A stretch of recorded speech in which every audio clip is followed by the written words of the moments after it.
So when I remember the day of my surgery, the drive there was about an hour. And I remember listening to music, just kind of enjoying myself in the car. I was really excited, a little bit nervous. I thought in my mind, I didn't really have any doubts about it.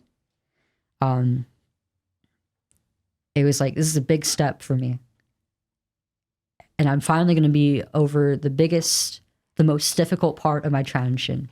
And I'm going to be just like any other guy my age. I'm going to be I had this fantasy in my head of like, it was very idealistic. It was very, like taking off my shirt at a beach and just like running around with my chest bared to the sun, being able to feel the warmth on my chest without worrying about any breast bouncing around or like any semblance of femininity there. I remember being wheeled into the operating room, and I was so nervous. I was just this giddy little kid, and I started like making conversation with the doctors, the nurses, my surgeon, because like what else am I supposed to do, right? Like I gotta calm my nerves somehow. Yeah.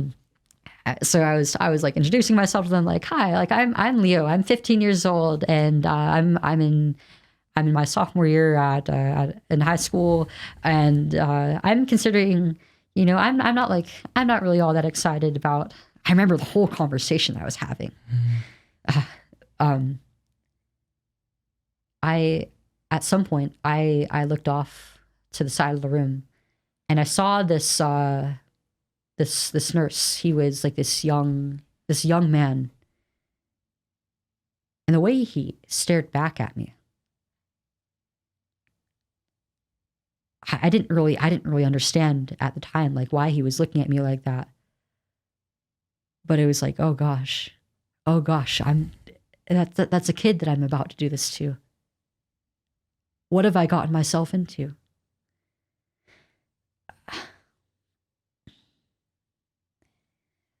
But I thought nothing of it.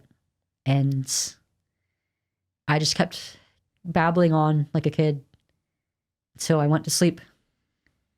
And I woke up from the surgery a few times, actually. What do you mean you woke up? In the recovery room. Yeah. Yeah. And the medication hadn't quite worn off yet the first few times I woke up. So I tried to like get up. I tried to get up too quickly, and I like almost threw up on myself a few times. And the final, they just like kept putting me back to sleep, kept having me lay back down, but I really had to use the restroom. So the final time I got up, they like, I remember going to the bathroom, seeing the binder, seeing the flat shape underneath. And it was like, this is so cool. It's finally over. I'm going to heal, and I'm going to be just like any other man. I'm going to be a man one day. I won't just be a trans boy. I'm going to be a man for life. And of course, I mean, that never really happened. But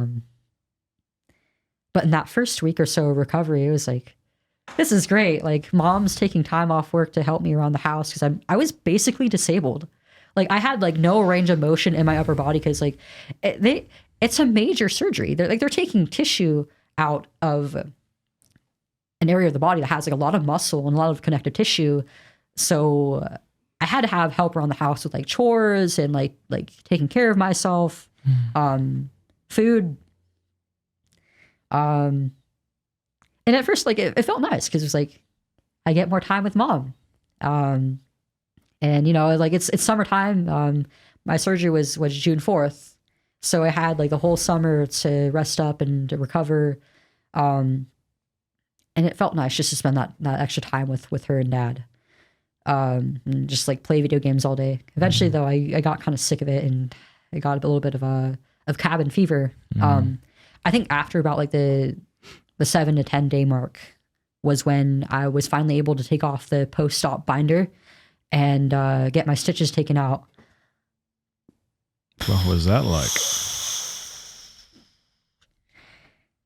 Yeah. It was terrifying, actually. I remember looking down at my body and like all the surgical markings still being there, and like it looked like a war had just taken place on my body. Okay. Because it had, yeah. Basically, yeah. Like I had like these like big scars across my chest where my breast used to be, and then so the type of incision that I got is called double incision with nipple grafts, meaning that they basically take skin grafts out of the areolas. Yeah. And they regraft them onto a higher place on the chest for a more masculine positioning, they say. I remember the recovery for the grafts was just hell to go through and to look at. Because obviously you have to like cut off the blood supply of the areolas as they're grafting them. Yeah. The top layer of skin dies.